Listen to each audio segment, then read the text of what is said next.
Hello friends, welcome to Suvaiyana Samayal. இன்னைக்கு நம்ம சுவையான சமையல் சேனல்ல பாவக்காய் குழம்பு எப்படி செய்யறதுன்னு பார்க்கலாம். வாங்க வீடியோக்குள்ள போகலாம். சுவையான சமையல் சேனலை நீங்க இன்னும் சப்ஸ்கிரைப் பண்ணலனா சப்ஸ்கிரைப் பட்டனை கிளிக் பண்ணி சப்ஸ்கிரைப் பண்ணிக்கோங்க. கூடவே பக்கத்துல வர பெல் ஐகானை கிளிக் பண்ணி ஆல் செலக்ட் பண்ணிக்கோங்க. இந்த சேனல்ல வர வீடியோஸை மிஸ் பண்ணாம பாருங்க. ஒரு கடாய் எடுத்துக்கோங்க. கடாய் சூடானதுக்கு அப்புறமா தேவையான அளவுக்கு நல்லெண்ணெய் சேர்த்துக்கோங்க.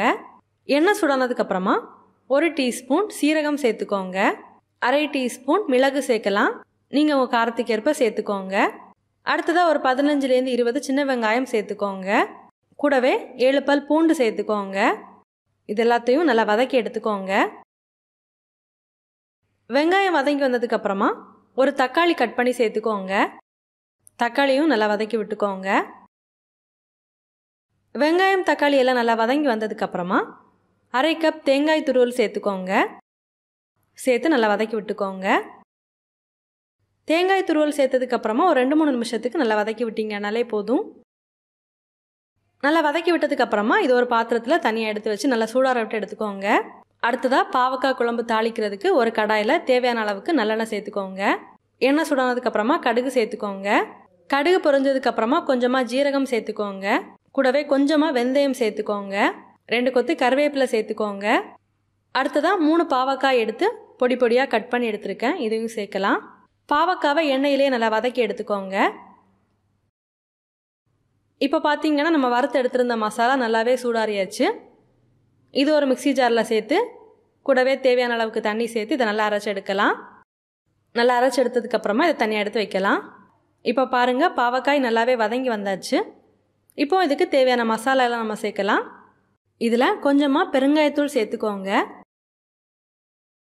சேர்த்துட்டு நல்லா கலந்து விட்டுக்கோங்க.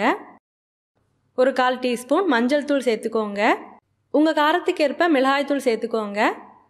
நான் இதில் 1 டீஸ்பூன் மிளகாய்த்தூள் சேர்த்துருக்கேன்.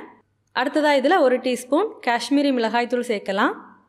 2 டீஸ்பூன் தனியாத்தூள் சேர்த்துக்கோங்க.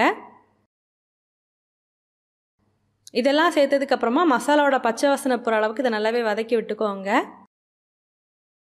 மசாலாவோட பச்சை வாசனை போனதுக்கப்புறமா இதில் தேவையான அளவுக்கு தண்ணி சேர்த்து இந்த பாவக்காவை நல்லா வேக வச்சு எடுத்துக்கோங்க. தண்ணி சேர்த்ததுக்கப்புறமா இதை நல்லா கலந்து விட்டுக்கோங்க. இதை நல்லா கலந்து விட்டதுக்கப்புறமா இதை மூடி போட்டு வேக விடலாம். இப்போ இதை ஓப்பன் பண்ணி பார்க்கலாம். பாருங்கள், இதில் நம்ம சேர்த்துருந்த எண்ணெய் எல்லாமே நல்லா பிரிஞ்சு வந்திருக்கு. பாவக்காயும் நல்லாவே குக்காகி வந்தாச்சு.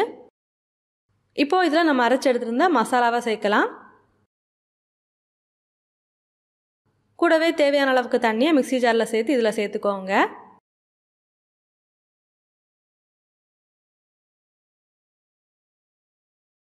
தேவையான அளவுக்கு உப்பு சேர்த்துக்கோங்க.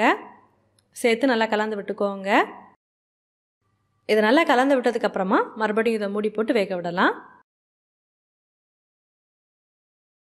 பாவக்காவும் நல்லாவே குக்காகி வந்தாச்சு. கடைசியாக இதில் தேவையான அளவுக்கு புளித்தண்ணி சேர்த்துக்கோங்க.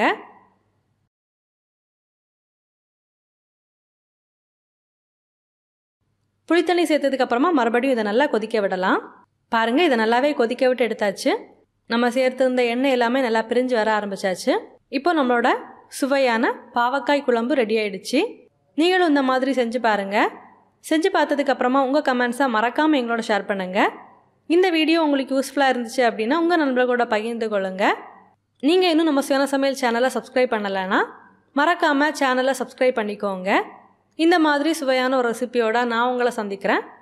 அது வரைக்கும் சுவையாக சமைங்க, சுவையாக சாப்பிடுங்க. நன்றி.